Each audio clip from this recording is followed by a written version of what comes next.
Masih ingat hadis Jibril? Nabi ditanya Islam, iman, ihsan. Fikih itu warisan dari al-Islam. Coba lihat, rukun Islam 5. Semuanya amal zahir bukan?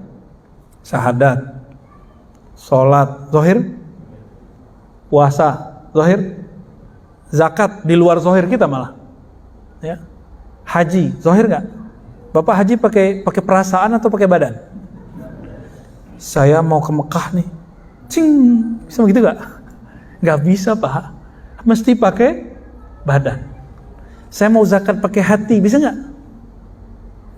Ustadz, saya cukup puasa lidah, puasa lisan, bisa nggak? Nggak bisa. Mesti puasanya lahir batin. Karena ini lahir, turunlah namanya hukumnya, hukum fikih. Maka kalau belajar hukum yang ada di rukun Islam nggak lewat fikih, nggak sah fikihnya. Nanti bisa aneh. Muncullah di Jawa Timur dulu orang kalau sholat, dia sholat selalu pakai sendal. Karena dia baca hadis, Shollu ala ni'alikum.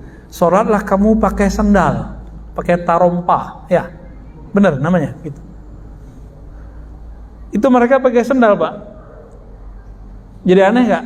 Kenapa nggak belajar fikih belajar hukum Islam lewat fikih? Sama, ada orang ingin mengenal Allah, merasakan khusyuk, tapi nggak lewat tasawuf. Muncullah, mohon maaf, buku-buku cara sholat khusyuk, tapi isinya nggak ada yang menyentuh. Isinya cuma sampai perenungan, merenungi makna, memahami teks, sampai di situ doang. Nggak ada yang betul-betul khusyuk yang Nabi maksud, itu nggak nyampe. Tanya semua ustadz hari ini, hampir semua mengatakan khusyuk itu memahami bacaan. Mampus Bapak yang nggak bisa bahasa Arab. Ya, menakutkan khusyuk kalau begitu, Pak. Pada berhenti sekolah, bukan berhenti sekolah, berhenti sholat. Pak, Bapak udah berapa tahun Pak sholat, Pak? Dari kecil, Pak, ya? Udah 60 tahun? Dari dulu belajar bahasa Arab nggak? Enggak. Terus kalau ada ustadz bilang khusyuk itu harus mengerti yang dibaca, Bapak stres nggak mikirin itu? Ya, nggak mungkin itu. Orang Arab Badui itu betul mereka bisa bahasa Arab, tapi bukan berarti mereka bisa ngerti Quran, Pak. Mereka sholat aja. Maka Arab Badui itu lagi sholat ada yang meludah, ada yang mainin tangan, ada yang ada cincin diputer-puter kayak anak kecil. Kalau lagi duduk dia mainin pasir. Nabi ngurusin sahabat yang begitu-gitu, Pak. Jangan dikira sahabat Nabi itu semuanya seperti Abu Bakar, Umar, Utsman. Ada yang badui. Ada datang ke masjid cuma kentut doang, pipis doang tuh ada. Itu Arab Badui. Nabi ngurusin orang begitu dan gak pernah emosi, gak pernah bilang, ente zindik, masa masjid dipipisin? Gak ada. Sekarang cuma beda Sayyidina sama gak Sayyidina, kunut sama kunut, gak kunut. Ustadznya pakai doa jamaah, gak doa jamaah, itu rame di masjid. Mana akhlak nabinya? Ya. Maka ada ilmu yang ketiga. Ilmu kedua iman, ilmu ketiga namanya ihsan. Ihsan itu yang melahirkan namanya tasawuf. Di fikih ada metode ringkas belajar fikih.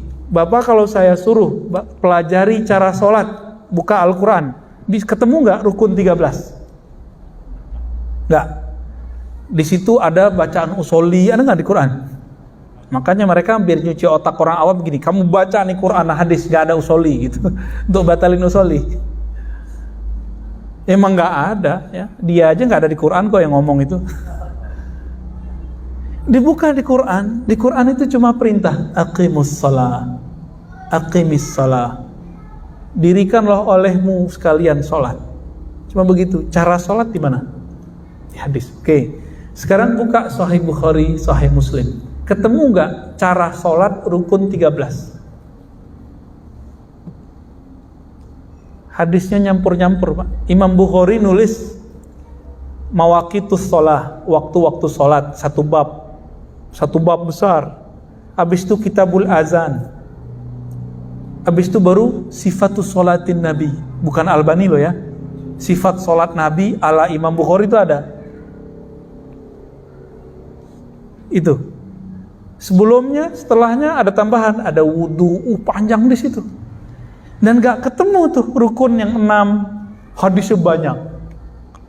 Oleh ahli fikih, bahan-bahan hadis-hadis ini diringkas karena mereka sayang kepada umat, supaya umat yang sibuk bekerja di siang hari, sibuk mencari penghidupan di siang hari, agar mereka kalau belajar agama mudah. Karena Nabi bersabda, yassiru wala tu'assiru, hendaklah engkau kemas agama ini dengan mudah, jangan dipersulit. Sekarang mereka mempersulit lagi, padahal Nabi suruh mudahkan. Apa kata mereka? Gak boleh ikut imam, langsung aja ke Quran dan Sunnah. Kan mampus ntar murid-muridnya. Dicari di situ bab niat, di mana ada bab niat, Pak?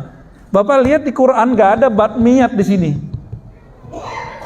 Gak ada, Pak. Surat Al-Maidah ayat 6 tentang wudu, gak ada bab niat di situ. Tapi kalau ahli fikih baca, ketemu dia di bagian mana tersiratnya kata niat. Dibaca hadis tentang niat umum, innamal a'malu bin niat. Tapi kenapa hadis ini dijadikan bahan nomor pertama setiap amalan? Rukun sholat, rukun puasa, rukun haji, pertama pasti niat, ya kan? Padahal tidak ada tuh di ayat puasa, kutiba alaikumusiyam, mana niatnya di situ? Ketemu di hadis, Nabi nggak bilang niat. Nabi mengatakan, malam yubayyit lailan fala siyamalah. Siapa yang tidak tabyid, tabyid itu artinya secara harfiah bayyata yubayyitu, menetapkan, menginapkan, macam-macam ini artinya. Ya. Ulama kita mengartikan meniatkan. Maka muncullah bab situ wajib niat puasa. Dari hadis itu maka ulama kita menganjurkan para imam setiap malam mengingatkan umat, wa tawasau bil haqqi wa tawasau bis sabri. Tapi sama kawan kita dibid'ahkan lagi, ya enggak? Kan repot begitu. Padahal ini memudahkan umat. Seperti dulu Umar memudahkan umat, Imam Syafi'i memudahkan umat, dan itu berkembang terus sampai akhir zaman. Jadi kira-kira kalau kita kembali lagi langsung ke Quran dan Sunnah, itu cara sholatnya nanti jadi amburadur nggak? Pasti amburadur, Pak. Nah, cara belajar fikih itu lewat mazhab. Lalu cara belajar tasawuf pakai apa? Ada namanya metode juga, disebut thariqah. Nah, thariqah ini ada yang formal, ada yang tidak formal. Yang formal tuh seperti thariqah Naqsyabandiyah, tarekat Syaziliyah, tarekat Qadiriyah, itu formal. Formal tuh gini, kayak sekolah, ada pimpinannya namanya mursyid. Ada asisten gurunya namanya khalifah, muqaddam, wakil talqin. Ada muridnya namanya salik. Ada tempat sekolahnya namanya surau atau tempat khalwat, zawiyah, ribat. Apalagi ada kurikulumnya, maka zikirnya dimulai dari A sampai ke apa gitu. Ya kayak sekolah. Saya mau tanya nih yang sekolah di pesantren, Nabi dulu ngajarin sahabat pakai kitab nggak? Selain Al-Quran, dimulai dari kitab Toharoh nggak? Bab bersuci gitu nggak? Nggak ada. Bid'ah nggak tuh? Kalau ahli fikih boleh buat begitu, kenapa ahli tarekat nggak boleh buat kurikulum zikir? Kok nggak boleh? Nah, maka kalau ahli fikih nggak ngerti ilmu tarekat, nanya dulu, gitu, ya. Maka bapak saudara ikhwan akhwat fillah, apakah tasawuf itu ajaran dari Nabi? Sudah terjawab, itu ajaran dari Nabi. Namun nanti metodenya disusun oleh para ulama sebagaimana ilmu fikih disusun oleh para ulama. Langsung saja ke Quran dan Sunnah. Kita tanya, Quran ini yang nyusun siapa? Ulama sahabat, siapa namanya? Utsman. Ini mushafnya Utsman itu beda loh dengan Ibnu Mas'ud. Beda tipis. Beda lagi dengan mushaf Ibnu Abbas. Ibnu Abbas surat Al-Bara'ah, surat Taubah ada bismillahnya. Tapi suratnya sama. Suratnya, susunannya beda-beda Pak. Ada Mushaf Ali. Itu dimulai dari ayat pertama turun, terakhir adalah ayat terakhir turun. Tapi nggak ada sekarang. Semuanya mereka serahkan kepada Sayyidina Utsman. Mereka udah sepakat, nih biar mudah untuk zaman sekarang. Jadi kalau kembali ke Al-Quran, itu sama dengan kembali ke ulama sahabat. Quran zaman Utsman, udah pernah lihat belum? Belum? Saya pernah lihat Pak. Quran mushaf, namanya Masahif Utsmani. Bukan mushaf, masahif. Masahif artinya mushaf.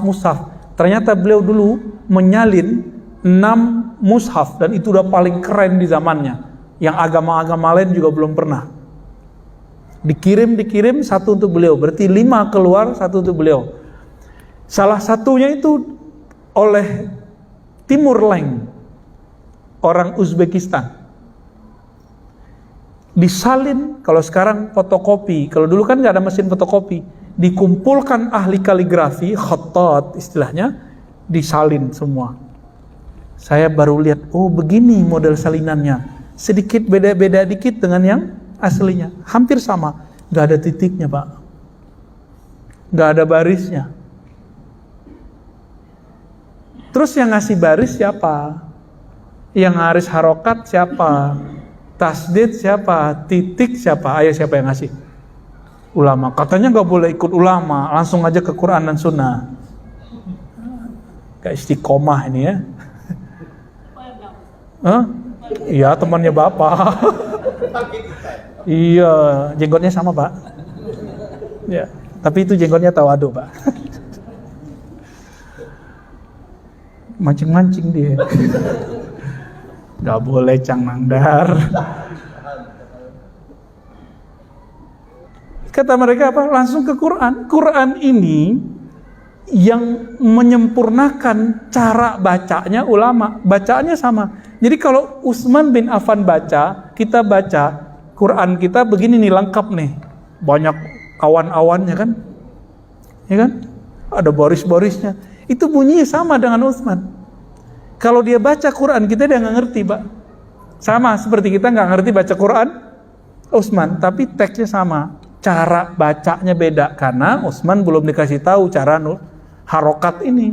Seperti kita nggak dikasih tahu model dulu yang tidak ada titik, koma segala macam. Kita beruntung Pak hidup sekarang. Kalau hidup zaman dulu Bapak ini harus hafal Quran semua. Ini cukup imam kita aja ngapal kan? Ini udah mau Ramadan, imam kita mulai murojaah nih. Daripada al-hakumut takasur mulu. Bapak saudara, ikhwan akhwat fillah, maka ulama ahli zikir yang mewarisi rohani Nabi, mereka mulai membuat kurikulum. Kurikulum pertama masuk tasawuf adalah taubat. Taubat itu kalau dibuat ke belakangnya, di dalamnya ada namanya tazkiyatun nufus. Jadi tazkiyatun nufus itu sebenarnya subbab dari taubat. Taubat adalah bagian dari tasawuf. Sekarang mereka nggak mau menggunakan nama tasawuf. Pengurus masjid ikut-ikutan, takut ditinggal jamaah Ustaz. Jamaah ikut Ustaz atau Ustaz ikut jamaah? Ini kedua kali saya nanya dalam 2 hari ini. Saya mau nanya Pak, jamaah ikut Ustadz atau Ustadz ikut jamaah? Yang benar yang mana? Oke, jadi selera kajian itu seharusnya selera si Ustadz atau selera jamaah? Tuh kan kebolak-balik. Yang kejadian hari ini selera jamaah yang dikemukakan. Ya jamaah taunya itu aja. Ya, ditawarin kita mau 11 atau 20, ya jamaah milih 11. Tarawih, ya kan? Kalau ulama taunya cuma 20. Kalau ulama kalah sama jamaah, milihnya berapa? Ayo, ini gimana nih Tat? Ini mau 11 atau 20 ntar nih? Yang mikir 20. Waduh, gawat. Tapi 20 di sini ya? Belum? Bapak cari semua kitab fikih yang mu'tabar, nggak ada sholat tarawih 11. Cari aja Pak, tanggung jawab dunia akhirat.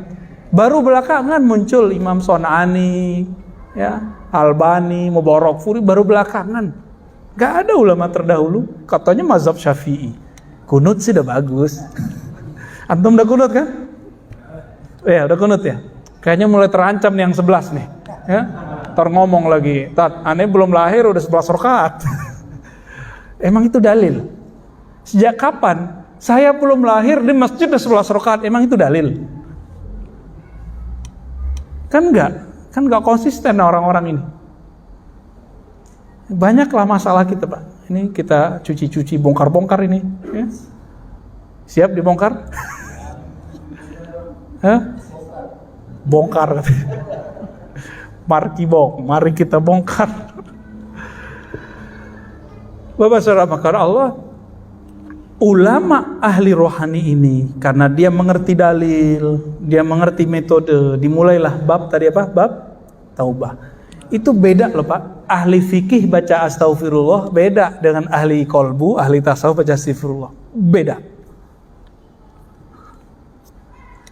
Ahli fikih baca la ilaha illallah beda jika ahli kolbu baca la ilaha illallah. Dalilnya mana lagi nih? Baca la ilaha illallah aja Tat, nggak usah aneh-aneh kan gitu. Orang awam takut gila, katanya bertasawuf jadi gila. Tuh berhasil antum kecuci otaknya. Ya, itu kan yang ngomong begitu fitnatud dajjal itu. Bahwa belajar tasawuf jadi gila. Itu fitnatud dajjal itu Pak. Karena dajjal tahu orang kalau bertasawuf itu mati nggak takut. Jihad langsung berani Pak orang kalau udah bertasawuf. Karena nama Allah sudah terpatri di kolbunya. Jika Allah memanggil jihad yang sahih lah ya, bukan jihad-jihadan, bukan jihad jahat, jihad yang asli, itu dia akan menjawab. Tapi kalau jihadnya pakai hawa nafsu, dia nggak akan pernah menjawab.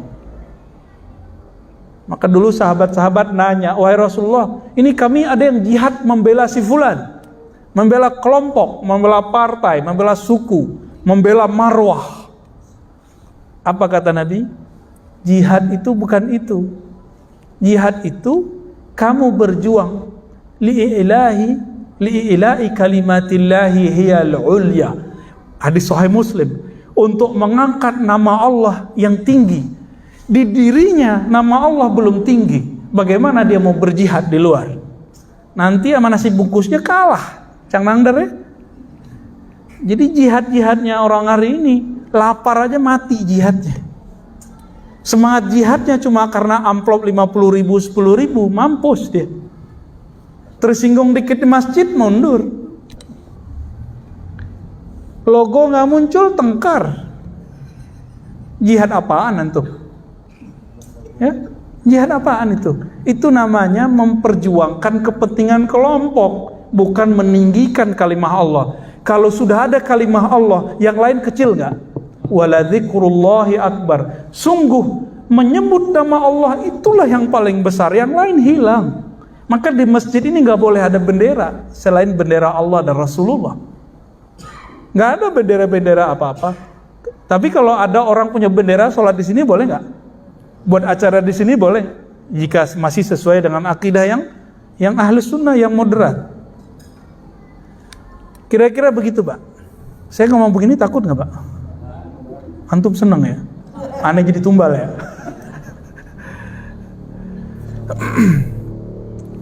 Ahli-ahli tasawuf ini karena di kolbunya dibimbing orang bertaubat. Karena ahli tasawuf tahu orang bertasawuf itu bukan berarti suci, tapi justru belajar kalau kotor gimana cara menyucikannya. Saya mau sholat, tapi lagi junub, wajib nggak mandi wajib? Bapak berani nggak lagi junub, habis malam pertama subuh nggak pakai mandi, berani nggak? Baru pulang keluar kota nih, Cang Nandar nih, pulang-pulang langsung serangan. Subuh berani nggak sholat tanpa mandi wajib? Nggak berani. Kenapa? Tubuh terasa kotor. Ini masjid zahir, tubuh zahir tidak berani masuk. Di kolbu kita ada tempat mengingat Allah, namanya kolbu fuad, sir. Itu wilayah di dalam kolbu. Maka Allah mengatakan, sesungguhnya Dia ya'lamu sirra wa akhfa. Surat Toha. Sesungguhnya Dia mengetahui sir, rahasia, dan akhfa, dan apa yang tersembunyi dalam rahasia-rahasia itu. Kalau kita masih pakai junub rohani, apa junub rohani? Lalai mengingat Allah.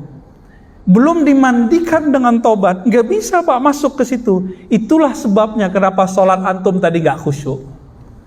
Badan secara zahir sudah masuk ke masjid zahir, tapi nyawa kita belum nyambung dengan kolbu. Kenapa? Nyawa kita belum ditobatkan, nafs kita belum ditobatkan, belum bertobat dia. Jadi nggak bisa khusyuk. Jadi kalau ada orang nanya, saya nggak bisa khusyuk, udah tobat dulu zahir batin. Kalau udah bersih, baru dia bisa masuk. Dosa zahir, dosa batin. Yang paling parah dosa batin. Dosa batin itu ada yang bahaya untuk orang lain dan dirinya, ada yang bahaya cuma untuk dirinya. Untuk perkara junubnya batin namanya ghaflah, lalai. Dan itu haram secara hukum hakikat. Dalam surat Al-A'raf ayat 205, di ujung ayat Allah melarang, wala takum minal ghafilin. Janganlah engkau wahai orang beriman menjadi orang yang ghafilin. Ghafilin artinya lalai.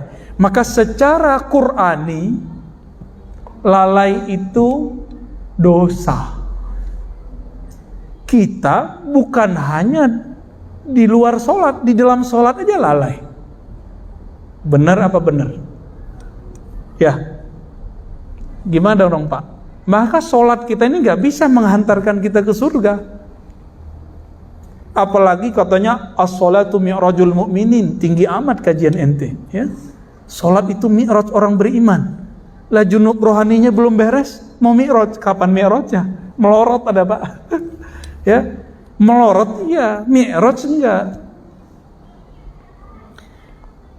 Ulama tasawuf meramu, jadilah namanya thariqat formal, Naqsyabandiyah. Tadi Pak Imam di Pekanbaru konfirmasi sama kita, Ustaz, semangat Pak Imam kita karena beliau ingin merubah. Ya, di kampung saya kalau ada orang thariqat suluk, orang Naqsyabandi suluk 40 hari, kalau udah nggak suluk dia nggak sholat di masjid. Ini thariqat apaan nih katanya?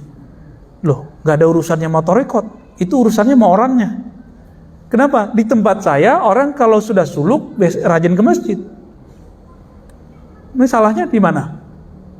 Orangnya gak diajarin kalau habis suluk ada adab setelah suluk, yaitu sholat jamaah. Orang jemaah tabligh kan diajarin Pak, dan bayan tangguh namanya. Gak tahu masih sama gak istilahnya? Orang mau pulang nih dikasih bayan itu kayak semacam mentoring sebelum pulang. Nih supaya frekuensi iman ente masih sama ketika khuruj dan setelah khuruj, dikasih. Di tarekat sekarang hilang. Saya teliti, ini jemaah tabligh ini ilmunya dari mana sih? Ternyata pendiri jemaah tabligh mursyid tarekat Naqsyabandiyah, Qadiriyah, Khistiyah, Suhrawardiyah, ahli hadis, mazhabnya Hanafi, akidahnya Maturidiyah. Maturidi ini kan sama dengan Asy'ariyah, beda tipis. Mursyid. Makanya dia buat tarekat informal ala jemaah tabligh. Kebaca sama Syekh Albani. Apa kata Syekh Albani? JT, jemaah tabligh adalah sufi gaya baru. Jadi mereka musuhin JT juga Pak. Bapak tiba-tiba musuhin JT juga, kan repot. Banyak di masjid-masjid kampung ngusir karena masyarakat ini nggak ngerti jemaah tabligh ini sebenarnya sama dengan dia. Cuma mungkin risih sebagian orang nggak ngerti pakaian begitu itu kan biasa. Cuma kalau dia masuk ke kampung tertentu, orang kampung itu belum biasa Pak pakai baju-baju begitu. Ya kita maklumilah ya. Jadi kalau ada jemaah tabligh yang disuruh usir, ya salah antum, nggak ta'aruf duluan, ta'aruf duluan. Ya. Baik. Udah jam 7:30 Pak. Apakah tasawuf tarekat itu masih bagian dari Islam? Ya, emang itulah spiritnya Islam. Spiritnya Islam di situ. Salat itu raga, tasawuf itu nyawanya salat. Kalau salat tanpa pakai tasawuf itu sama kayak orang punya badan tapi nggak ada nyawanya. Namanya apa? Bangkai. Itulah kata Imam Athaillah, amalmu itu seperti badan. Ikhlas yang diajarkan di tasawuf itu ibarat ruh yang ada di dalamnya. Ikhlas tuh nggak bisa pakai ngomong. Ikhlas tuh nanti dipraktekin, nih zikirnya supaya ikhlas. Ada zikirnya. Zikirnya la ilaha illallah dengan metode yang tertentu. Ada caranya. Dalam Sahih Bukhari dikatakan, sesungguhnya Allah mengharamkan terhadap neraka menyentuh orang yang man qala la ilaha illallah min qalbihi aw nafsi, yang membaca la ilaha dari kolbunya atau dari nafsnya. Ini 2 tingkat ini. Kalau versi ahli hadis ini dikatakan ragu, tapi kalau versi ahli zikir ini tingkatan. Ada orang baca la ilaha pakai kolbunya, ada yang pakai jiwanya, hasilnya beda. Kalau pakai jiwa jingkrak-jingkrak apa jadinya. Kalau pakai kolbu bisa nangis. Itu bedanya ya. Udah azan? Kita cukupkan? Kita skip dulu. Semoga Allah meridhai kita semua dan menjadikan kita pewaris zahir ilmunya Nabi dan batin ilmunya Nabi. Amin ya rabbal alamin. Wassallallahu ala Muhammad. Assalamualaikum warahmatullahi wabarakatuh.